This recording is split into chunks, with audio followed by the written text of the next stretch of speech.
Good morning everyone. कैसे हैं आप सभी? तो कल हमने जाने थे जनजातियां, उपजाति और जातियां, ये तीनों में क्या क्या अंतर होता है हमने जाने थे। आशा करता हूँ कि आप समझ पाए होंगे, समझ पाए थे। तो कल हमारी अंतिम जो जनजाति थी वो कौन सी थी? पनिका जनजाति। आज हम जनजाति का अध्ययन करेंगे, उराव जनजाति का। कौन सी जनजाति? उराव जनजाति। दिख रहा है ना?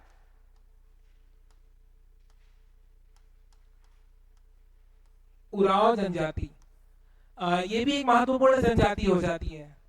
तो जनजाति ये कहाँ कहाँ पर पाई जाती है? तो सबसे पहले इसके जो क्षेत्र होंगे सीधी सहडोल और सिंगरौली क्षेत्रों में पाई जाती है। कहाँ कहाँ पर पाई जाती है? सीधी, सहडोल और सिंगरौली। सिंगरौली में और क्या है पता है? सिंगरौली क्या है? बिल्कुल, सिंगरौली जो है वो ऊर्जा राजधानी भी है।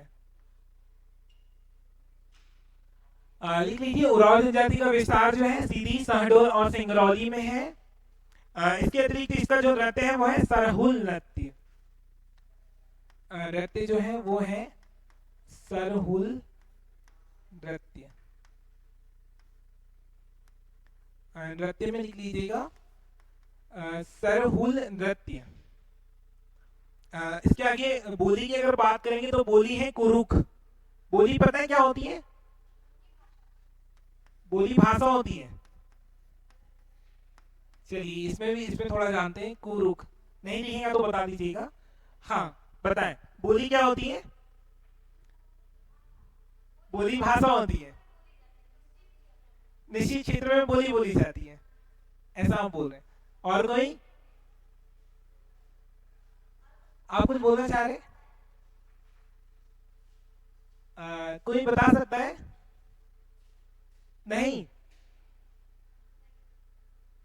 ये जो बोल रहे थे इनका उत्तर बिल्कुल सही था। उसमें जानना चाह रहा था कि आप लोग इनसे सहमत हैं या नहीं है। हाँ, तो वही है बोली की परिभाषा। और भाषा? भाषा की सबसे छोटी इकाई पता होना चाहिए। शब्द। भाषा की सबसे छोटी इकाई, आपका उत्तर गलत है। भाषा की सबसे छोटी इकाई होती है वर्ण। वर्ण से और कोई छोटा होता है? वर्णों से मिलकर शब्दों का निर्माण होता है। तो भाषा की सबसे छोटी इकाई होती है वर्ण। समझ पाए? इसके पश्चात आ जाती है विशेष। इनके इनके मुखिया को क्या कहते हैं पता है? मुखिया को क्या कहते हैं? मुखिया, मुखिया को लिख लीजिएगा, साइड में लिख दे रहा हूं मैं। मुखिया को क्या कहते हैं? महतो। मुखिया पता है क्या होता है? क्या होता है? मुखिया सरपंच होता है। और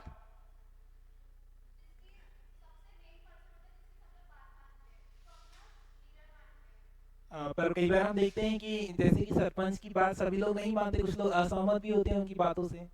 तो फिर वो मुखिया किस प्रकार?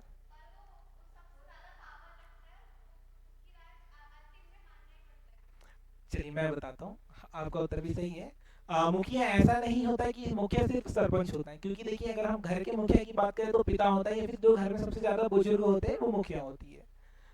हाँ, माता भी होती है, पिता भी होता है, पर घर के मुखिया आमतौर पर पिता को देखा जाता है या माना माना जाता है।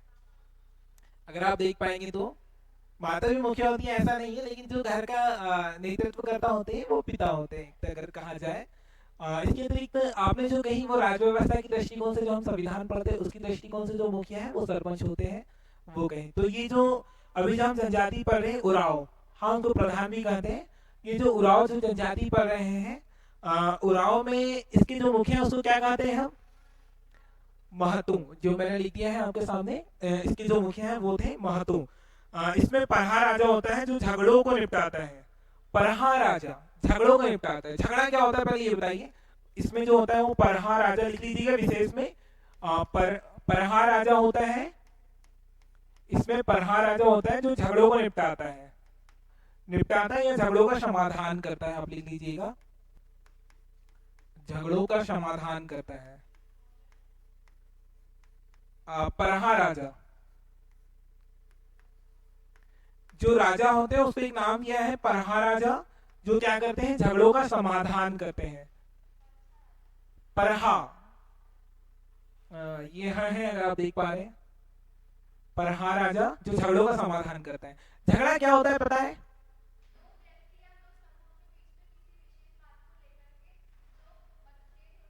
मतभेद। झगड़ा किसे कहते हैं? मैं आपसे ये पूछा, आप समाधान बता दिए सीधे, जो हमने बात की समाधान की। मैंने आपसे पूछा कि झगड़ा किसे कहते हैं?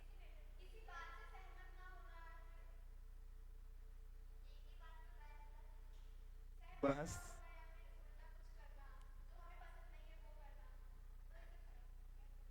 कहाँ सकते हैं। चलिए, जानना चाहेंगे झगड़ा क्या होता है या स्किप करें? चलिए जान लेते हैं ना कहीं ये पता होना चाहिए। क्या हुआ? परहा राजा होता है जो झगड़ों का समाधान करते हैं या करता है। भगवान नहीं होता, परहा राजा होता है। राजा मतलब एक व्यक्ति होता है। हाँ जी, मुखिया नहीं। एक परहा राजा की संज्ञा दी गई किसी विशेष व्यक्ति को, जो झगड़ों का समाधान करता है। अब झगड़ा क्या होता है मैं आपको समझाने का प्रयास करता हूँ। किसी बात को लेकर दो व्यक्तियों की जो आपस में राय जब भी नहीं मिलती, या फिर दो व्यक्ति अपनी अपनी बातों को प्रमुखता के साथ कहते हैं, तो इसी को झगड़ा कहते हैं। जब विवादात्मक स्थिति बनती है तो उसे झगड़ा कहते हैं। क्योंकि कहीं ना कहीं मैं अपनी बात पर अड़ी हूँ, आप अपनी बात पर अड़ी है, तो मतलब आपकी बात भी जो है वो गलत नहीं है मेरे लिए, और मेरी बात भी जो आपके लिए सही नहीं है। तो कहीं ना कहीं हम दोनों की बात किसी एक विशेष विषय को लेकर एक राय नहीं हो पाते, तो वो झगड़े के रूप में हम कह सकते हैं। समझ पाए या नहीं समझ पाए? आप लोग समझ पाए? अरे बोला कीजिए, बहुत सारे तरीके हैं, समझा सकते हैं दूसरे तरीके से। इनका युवाग्रह धूम कोरिया कहलाता है। क्या कहलाता है? धूम युवाग्रह। युवाग्रह मैंने कल आपको बताया था कि युवाग्रह क्या होता है। युवाग्रह, इनका युवाग्रह क्या कहलाता है? इनका जो युवाग्रह होता है वो कहलाता है धूम कोरिया। लिख लीजिएगा, इनका युवाग्रह धूम कोरिया कहलाता है।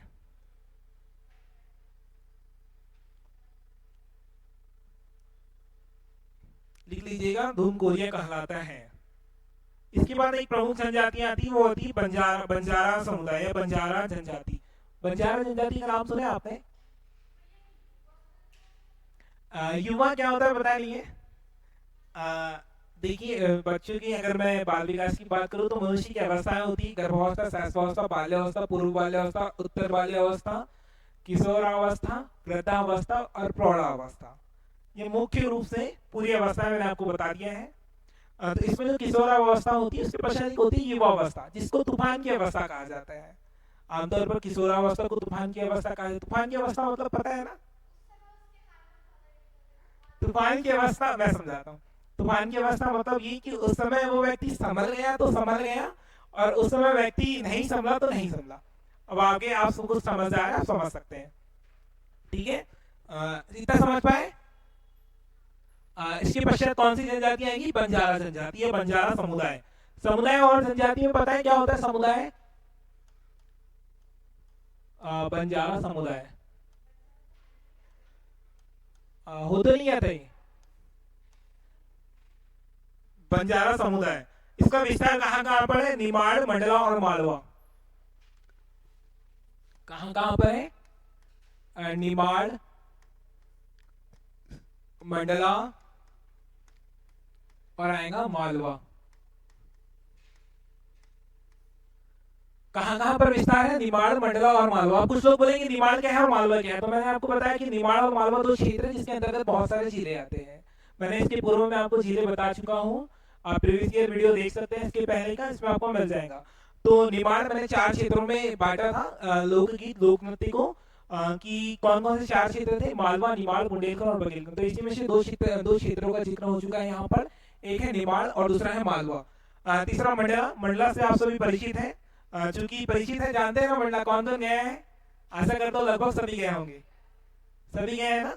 चलिए, कुछ लोग नहीं गए, भविष्य में चले जाइएगा। मंडला पड़ोस में ही है। हाँ हाँ, संगम भी है। मंडला मैं तो गया हूँ 3-4 बार। ये मंडला पड़ोसी जिला है। मंडला ये लिखिए, विशेष रूप से क्या है इसमें विशेष लिख लीजिएगा। जो बंजारा है घुमक्कू जनजाति। घुमक्कू मतलब पता है क्या होता है? बताइए अपना। आगे आप लोग बोलते,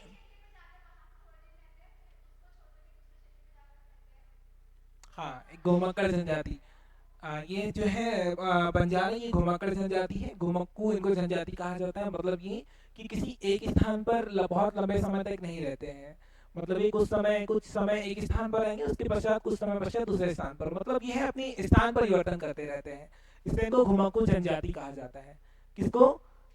बंजारा समुदाय या फिर बंजारा जनजाति को। समुदाय पता है समुदाय क्या है? आप जब भी स्वास्थ्य केंद्र देखते हो तो वहां लिखा लिखा रहता है सामुदायिक स्वास्थ्य केंद्र। कभी आपने ऐसा सोचा कि यहाँ ऐसा ही क्यों लिखा रहता है?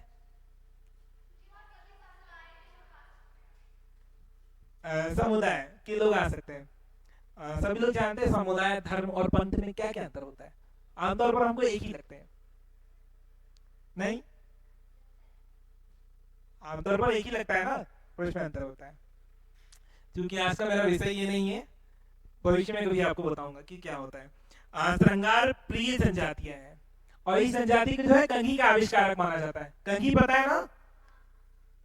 कंघी के आविष्कारक माना जाता है ना इस जनजाति को। कौन सी जनजाति को?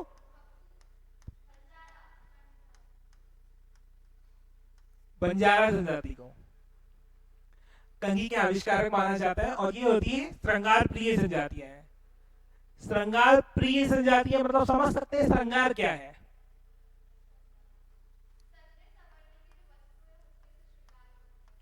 है, बिल्कुल। ये क्या है? श्रृंगार प्रिय जनजातियां हैं।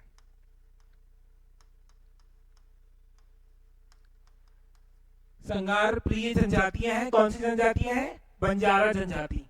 श्रृंगार प्रिय, श्रृंगार का मतलब क्या होता है? सजना संवरना ही होता है श्रृंगार। अगर हम रस की बात करें तो रस में हमने दो श्रृंगार पढ़े थे, संयोग और वियोग। संयोग का मतलब, और वियोग का, बिल्कुल। तो आप समझ पाए ये जो कंघी के आविष्कारक माना जाता है, आविष्कार क्या होते हैं? आपने दो शब्द देखे होंगे, एक आविष्कारक और दूसरी होती खोजकर्ता।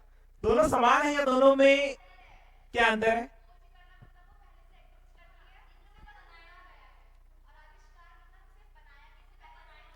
हाँ बिल्कुल, आविष्कारक का मतलब ये होता है कि उस चीज का निर्माण मैंने किया है, वो मैं आविष्कार करता कहलाऊंगा। मैंने नहीं, मैं उदाहरण के तौर पर बता रहा हूँ, मैंने आविष्कार किसी चीज का नहीं किया है।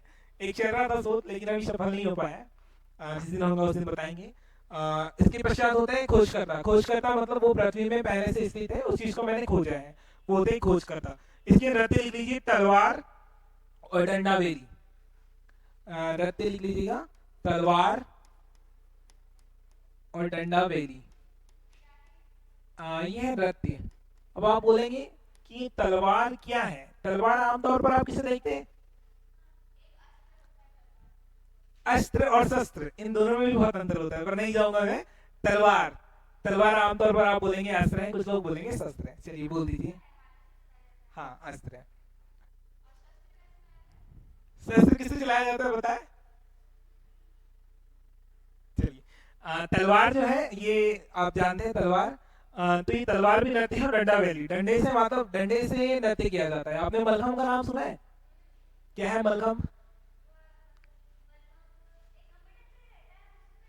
मध्य प्रदेश से क्या संबंधित है?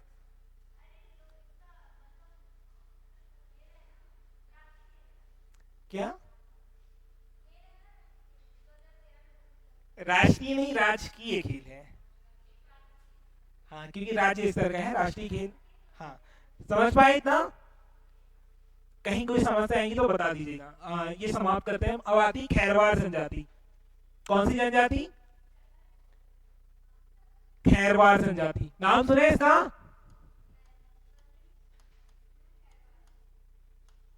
कुछ लोग बोलते हैं सरनेम भी होती है, मैंने आपको पहले ही कल बताया था, कल क्लियर करा था। हाँ, सरनेम और जो जातियां होती है वो समान हो सकती है। इसका विस्तार लिख लीजिएगा, विस्तार बहुत सारे जिलों में है, विस्तार लिखते चलिएगा, मैं बोलते चलूंगा। विस्तार लिख लीजिएगा, छतरपुर,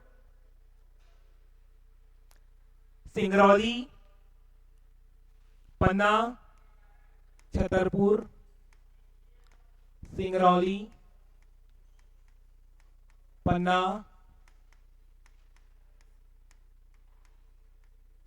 लिखते चलिएगा, है ना? पन्ना के बाद देखिए शहडोल, सतना, विदिशा, शहडोल, सतना, विदिशा, रायसेन,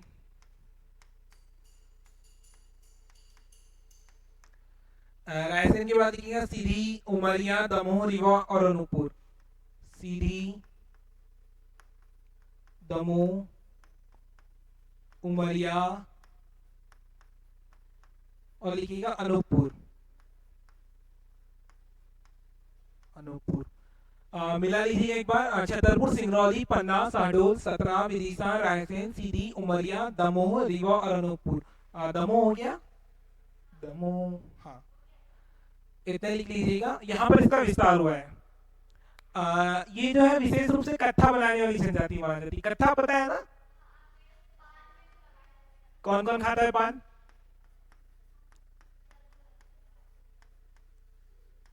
कत्था बनाने वाली जनजाति, लिखते चलिए है ना।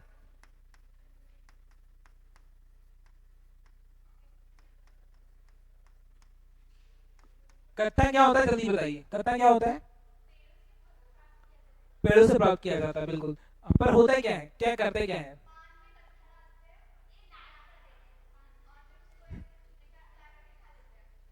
कौन कौन खाता है पान?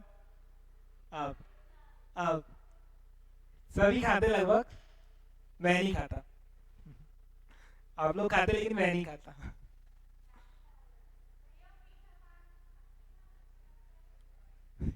मैंने खाता ही नहीं, पता नहीं क्यों आदत नहीं है। छतरपुर, सिंगरौली, पन्ना, शहडोल, सतना, विदिशा, रायसेन, सीधी, दमोह, उमरिया और अनूपपुर। लिख लीजिएगा। इसके बाद आएंगी आगरिया जनजाति। हो गया ये, आपका हो गया? देखिए,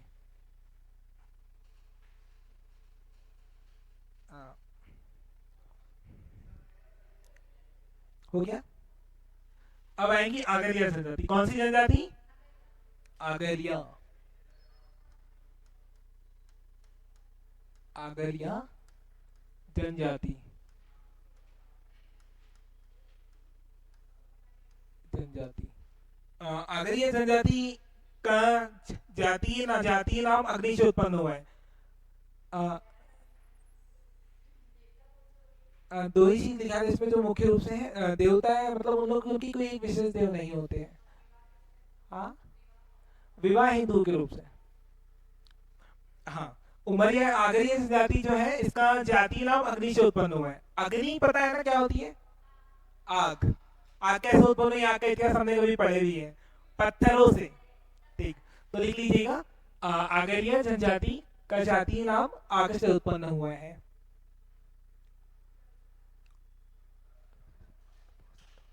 कहाँ कहाँ कर पाई जाती है? सिंगरौली, सीधी, अनूपपुर और शहडोल। सिंगरौली, सीधी, सीधी, अनूपपुर और शहडोल। अनूपपुर और एक आती है शहडोल। शहडोल में पाई जाती है। विशेष क्या है? लोहे की खोज जो है इस जनजाति के द्वारा की गई है, ऐसा माना जाता है। लोहे की खोज आगरिया जनजाति के द्वारा की गई है, ऐसा माना जाता है। ये मैं नहीं कह रहा हूँ, ऐसा माना जाता है। लोहे की खोज आगरिया जनजाति के द्वारा सर्वप्रथम की गई है, ऐसा माना जाता है। लिख लीजिएगा विशेष में, लोहे की खोज आगरिया जनजाति के द्वारा सर्वप्रथम की गई है। हो गया। इसके पश्चात लिखिएगा देवता। देवता जो है, जब लोहे की खोज की गई है इनके द्वारा, तो देवता कौन हो गए इनके? लोहा देवता, या फिर उनका एक नाम है लोहासुर देवता। लोहा सुर देवता। लिख लीजिएगा, इनके जो देवता होते हैं वो है लोहासुर देवता। हो गया। इसके पश्चात आती है क्वार जनजाति। क्वार का मतलब क्या होता है? क्वार जनजाति, क्वार जनजाति क्या होता है? क्वार का मतलब अब आती है क्वार जनजाति। क्या होता है? विस्तार इसका है सीधी और शहडोल में, लिख लीजिएगा। विस्तार, सीधी और शहडोल।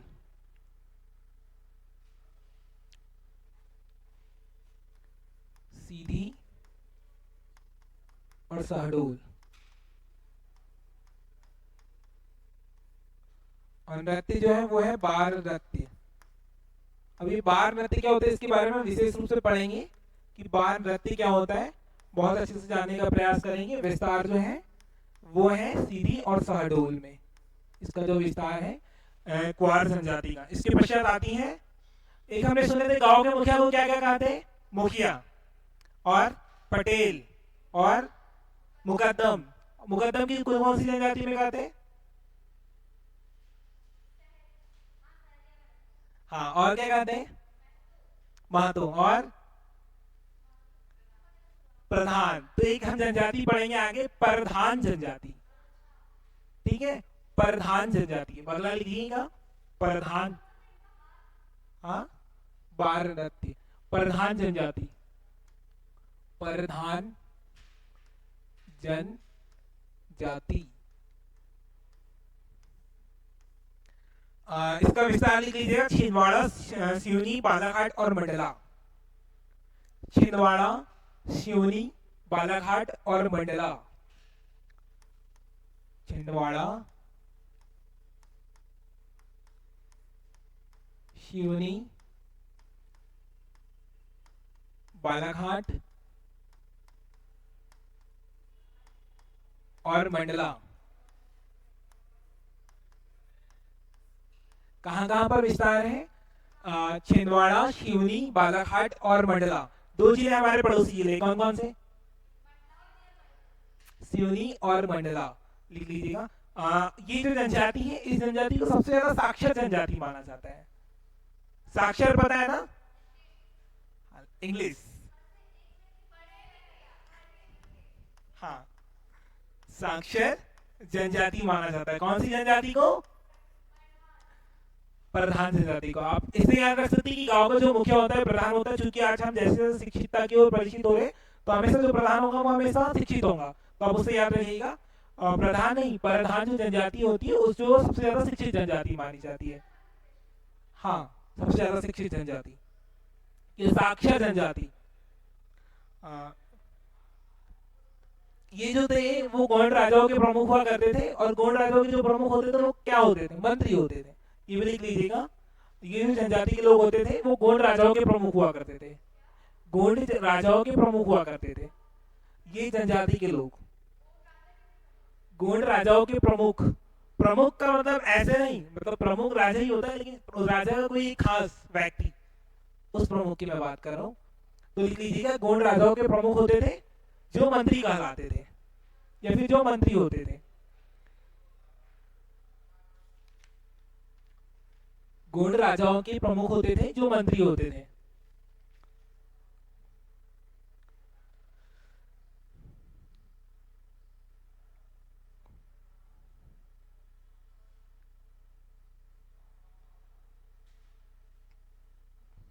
हो गया। बंजारा जनजाति में लिख लीजिएगा, लिख लीजिएगा, मछली नृत्य बंजारा जनजाति का प्रमुख नृत्य है। मछली नृत्य, मछली फिश। मछली नृत्य बंजारा जनजाति का प्रमुख नृत्य है। नृत्य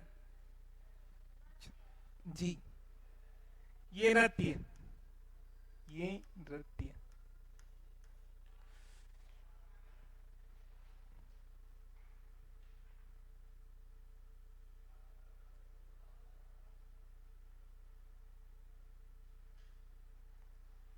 ये जो मछली नृत्य है, ये धार्मिक नृत्य जो हर्षोल्लास के साथ प्रारंभ होता है और दुख के साथ समाप्त होता है।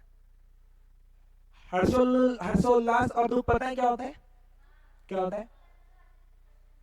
हाँ हाँ, तो ये जो मछली नृत्य है इसके बारे में विशेष लिख लीजिएगा, और लिखना चाहे तो नहीं तो सुन लीजिएगा। हर्षोल्लास के साथ प्रारंभ होता है और दुख के साथ समाप्त होता है। हाँ, दुख के साथ समाप्त होता है। नहीं, देखिए क्यों ये तो नहीं पता, लेकिन चूंकि एक फैक्ट में लिखा हुआ है कि हर्षोल्लास के साथ प्रारंभ होता है यहाँ लिखा हुआ है मछली नृत्य में, यह धार्मिक नृत्य जो हर्षोल्लास से शुरू होता है लेकिन दुख के साथ समाप्त होता है। तो आप लिख लीजिएगा, हर्षोल्लास के साथ प्रारंभ होता है। हर्षोल्लास मतलब हर्ष और उल्लास दोनों का मिश्रण। हर्ष पता है क्या होता है? हर्ष की स्थिति और उल्लास की स्थिति सब अलग अलग है, हम सभी को एक लगता है, पर मैं उस पर नहीं जाना चाहूंगा, है ना, क्योंकि विषय नहीं है मेरा।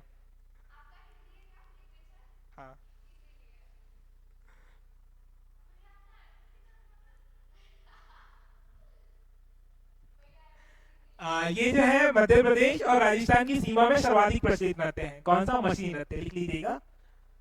मध्य प्रदेश और राजस्थान की सीमा में सर्वाधिक प्रचलित नृत्य हैं। हो गया। चलिए कुछ विशेष जानते हैं, एक एक लाइन के फैक्ट जो कभी कभी पूछे जाते हैं। हमारी अंतिम जनगणना कब हुई थी? बताए, अंतिम जनगणना कब हुई थी? उसके बाद हुई है अभी तक? तो जो डाटा रहेगा हमारे पास वो कब का रहेगा? 2011 के अनुसार। तो लिख लीजिएगा 2011 के अनुसार एससी अनुसूचित जनजाति की संख्या कितनी है? 1.13 करोड़। कितनी है? 1.13 करोड़। हाँ, देखिए ये बताइए, पहले ये बताइए इसमें अंदर समझते हैं एससी, एसटी और ओबीसी। पहले मैं इस पर आता हूँ, उसके पश्चात आपको समझाने का प्रयास करता हूँ क्या क्या होता है, सब बताइए। कौन कौन जानता है इसमें अंदर? आप नहीं जानते? जानते हैं आप, और इधर से आप लोग जानते हैं? हाँ या ना? जानते हैं ना? क्या होता है एससी?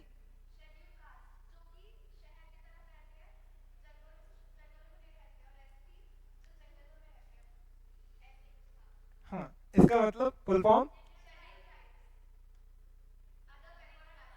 हाँ, ये जो होता है शेड्यूल कास्ट, मतलब ये जो है वो जंगलों में निवास नहीं करते।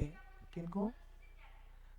देखिए, इसको बोलते हैं अनुसूचित जाति, इसको बोलते हैं अनुसूचित जनजाति, और इसको बोलते हैं अन्य पिछड़ा वर्ग। एसटी मतलब अनुसूचित जनजाति, शेड्यूल ट्राइब्स।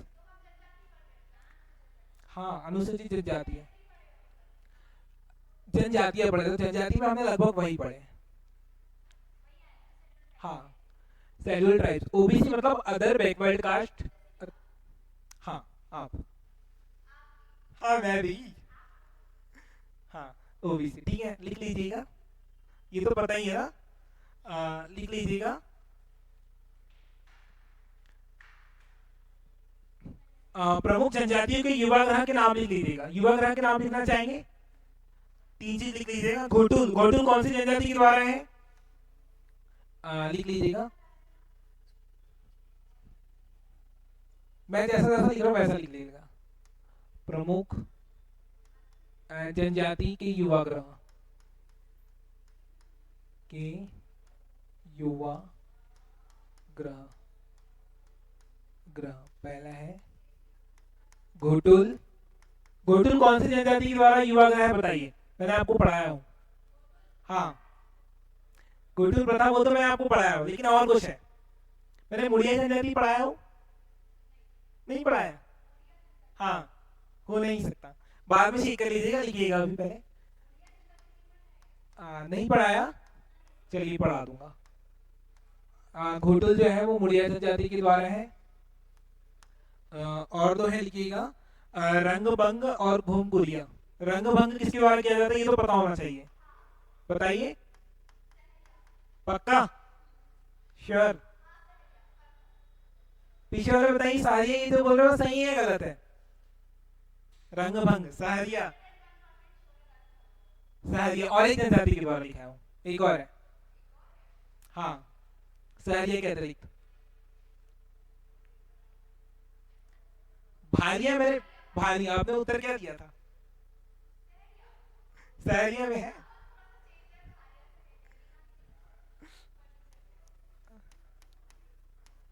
भारिया जनजाति के द्वारा।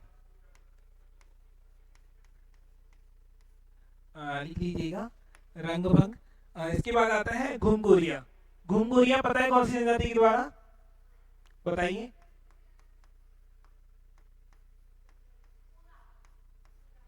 हाँ, उरांव जनजाति, लिख लीजिएगा उरांव।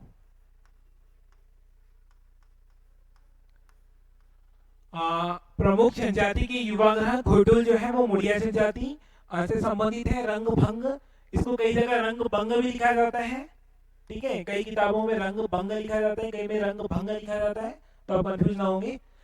रंग भंग जो है वो भारिया जनजाति के द्वारा, और घूम कोरिया जो है उराव जनजाति के द्वारा किया जाता है। किसके द्वारा? उराव जनजाति के द्वारा। इसके अतिरिक्त और कुछ जानना चाहेंगे? एक एक नंबर के फैक्ट जो कभी कभी पूछे जाते हैं, पता होना चाहिए हमको। संविधान में जो ये जनजाति परिभाषित है एससी, वो कौन सा आर्टिकल में परिभाषित है? अनुच्छेद पूछा जाता है कभी कभी। एससी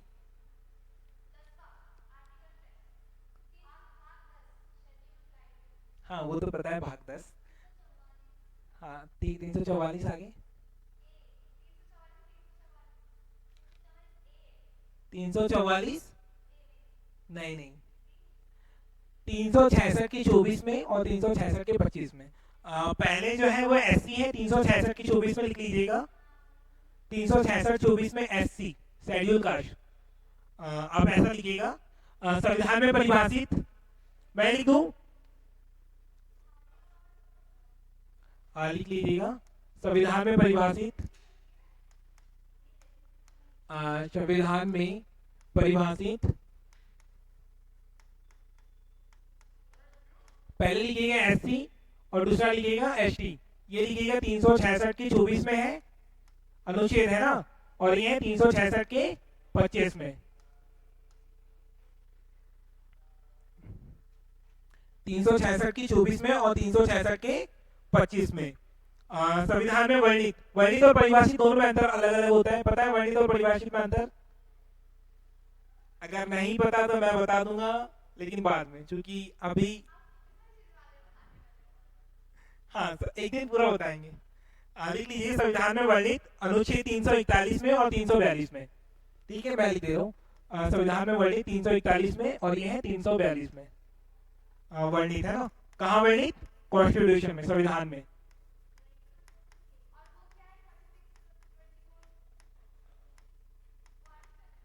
ये परिभाषित है, ये भी अनुच्छेद है, ये भी अनुच्छेद है। 366 के खंड 24 में और 366 के 25 में भाग। हाँ, और परिभाषित और वर्णित दोनों में अलग अलग अंतर होता है, ये मैं कभी आपको बताऊंगा। मध्य प्रदेश में जो जनसंख्या है वो कितनी पाई जाती है? ऐसी की 15.6%। कितनी पाई जाती है? 15.6% पाई जाती है ये, और ये पाई जाती है 21.1%। सर्वाधिक जनसंख्या जो है ये कहां पर मिलती है, पता है किसी को? इंदौर। और सबसे एसटी कहां मिलती है? धार में। धार में क्या क्या है पता है?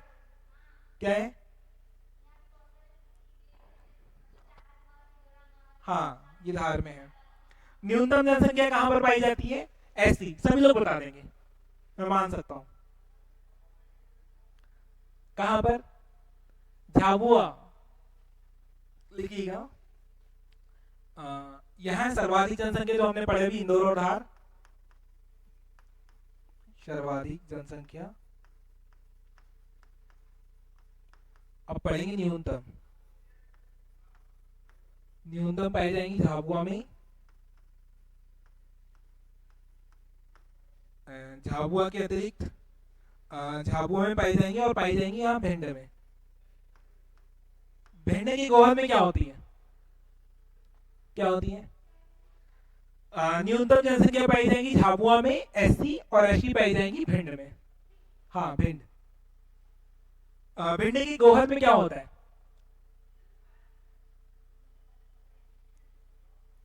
भिंड की गोहद में, नाम ही बता दिया आपको, क्या होता है, पढ़े भी हो।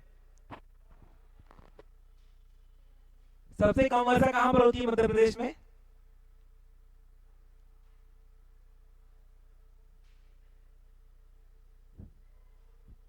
कहां होती है?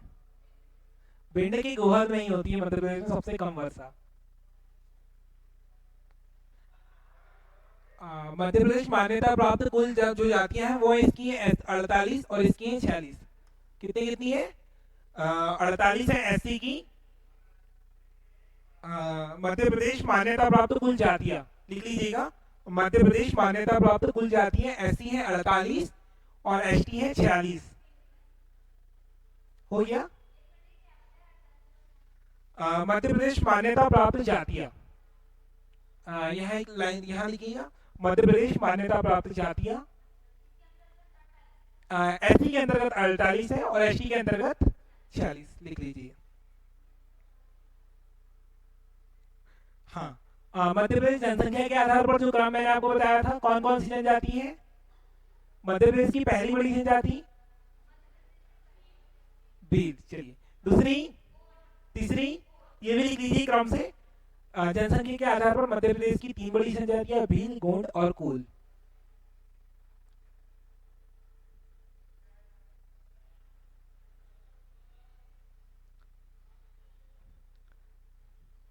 और 5 मिनट बाद उसके बाद समाप्त करेंगे।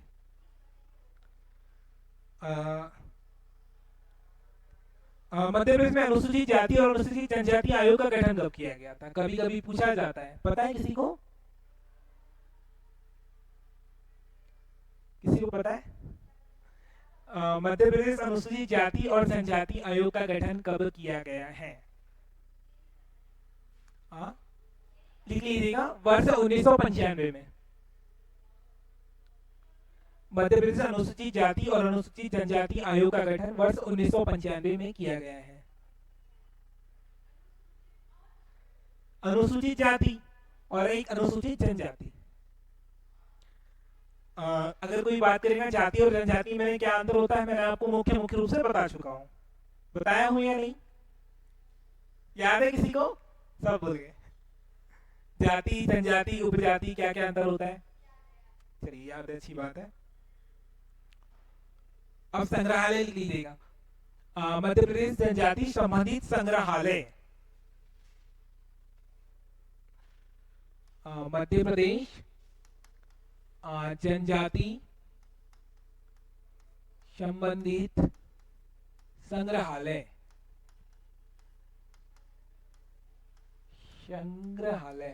संग्रहालय क्या होता है? मैं मानता हूं कि आप सभी लोग जानते हैं इसको, मैंने बता चुका है अनेकों बार। बताया हूं, नहीं बताया हूं? चलिए, लिख लीजिएगा। राज्य जनजाति संग्रहालय कहां पर होना चाहिए? लिख लीजिएगा, राज्य जनजाति संग्रहालय भोपाल। राज्य जनजाति संग्रहालय। भारत का इथोपिया किसे कहा जाता है? कौन सी जनजाति का निवास स्थान है वो? सहरिया, भोपाल। लिख लीजिएगा। भोपाल की बात लिखिएगा। बादल भोई आदिवासी संग्रहालय कहां पर है? जानते आप लोग? नहीं, झाबुआ नहीं, जहां पर पाटालकोट आता है। कहां पर? लिख लीजिएगा, बादल भोई संग्रहालय केंद्र, छिंदवाड़ा। दूसरा लिखिएगा, बादल भोई संग्रहालय केंद्र कहां पर है? छिंदवाड़ा।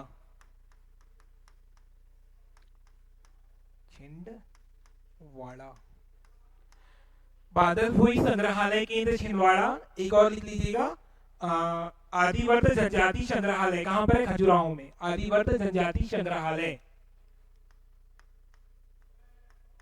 आदिवर्त जनजाति संग्रहालय कहां पर है? खजुराहो में।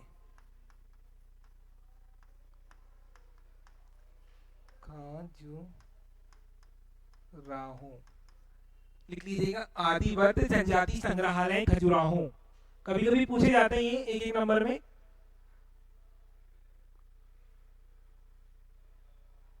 इतना हो गया। इसके अतिरिक्त कोई जनजाति कौन सी बची थी बता दीजिए, अगर समय है आपके पास तो करवा देते हैं, नहीं तो फिर कल। मोड़िया जनजाति। और कुछ? मोड़िया जनजाति लिख लीजिएगा शॉर्ट में। छत्तीसगढ़ की सीमा में पाई जाने वाली जनजाति जो है वो मोड़िया जनजाति। हेडिंग डालिएगा मोड़िया जनजाति, मोड़िया जनजाति।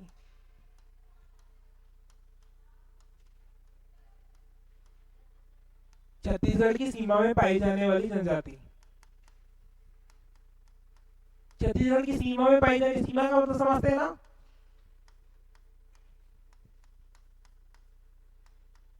छत्तीसगढ़ में पाई जाने वाली, छत्तीसगढ़ की सीमा में पाई जाने वाली जनजाति है मोड़िया जनजाति। लिख लीजिएगा छत्तीसगढ़ की सीमा में पाई जाने वाली जनजाति है मोड़िया जनजाति। इनका प्रमुख नृत्य गौर है। गौर पता है जी? गौर, गौर इसके बहुत सारे अर्थ होते हैं। हाँ, गौर लिख लीजिएगा। गौर नृत्य को बेरियर एल्विन ने सर्वश्रेष्ठ नृत्य कहा है। बेरियर एल्विन कौन थे?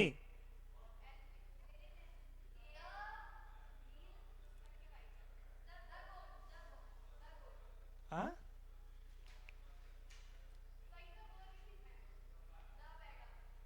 आपने द बैगा तो बोले ही नहीं। इसको बेरियर एल्विन जी ने क्या कहा है? सर्वश्रेष्ठ नृत्य कहा है। लिख लीजिएगा बेरियर एल्विन के द्वारा सर्वश्रेष्ठ नृत्य कहा गया। किसको कहा गया है? गौर को। बहुत जल्दी भूल जाते हैं आप। द बील पुस्तक के लेखक, द बैगा पुस्तक के लेखक। बेरियल एल्विन के द्वारा सर्वश्रेष्ठ नृत्य, सर्वश्रेष्ठ नृत्य। इसके पहले कहीं पर श्रृंगार आया था, श्रृंगार आया था। श्रृंगार मैंने सही लिखा था या गलत लिखा था? सही लिखा था पक्का? ध्यान दिए थे? मैंने सही लिखा था गलत लिखा था? सही लिखूंगा ना मैं। चलिए लिख लीजिएगा। हो गया ये। मोलिया एवं देयर घोटुल पुस्तक के लेखक बेरियर एल्विन है। एक और लिख लीजिएगा मोलिया एवं डेयर घोटुल, मोलिया एवं डेयर घोटुल। मैं लिख दे रहा हूं मोलिया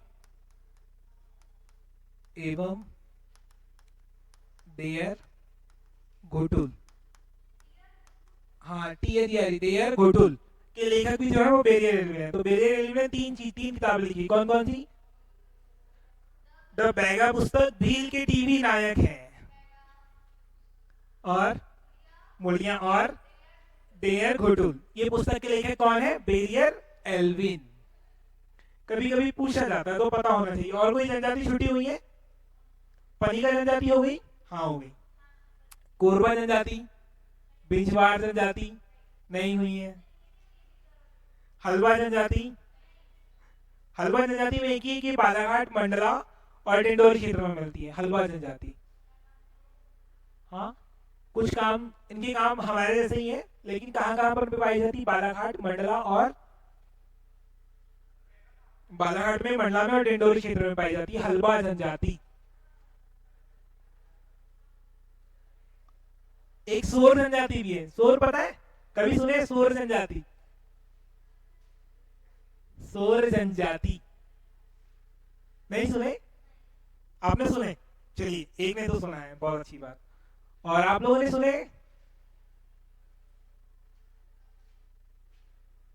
हलवा जनजाति लिखे है? नहीं लिखे?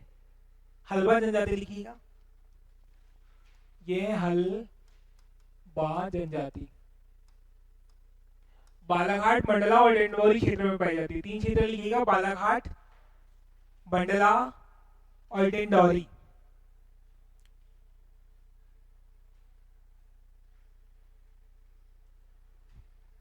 तीन चीज लिखिएगा, बालाघाट, मंडला और डिंडोरी। इसके बाद है सोर जनजाति। कभी नाम सुने हैं सोर जनजाति? चलिए, कुछ ने नहीं सुने हैं, कुछ लोगों ने सुने हैं। सोर जनजाति ये भी लिख लीजिएगा, सोर जनजाति।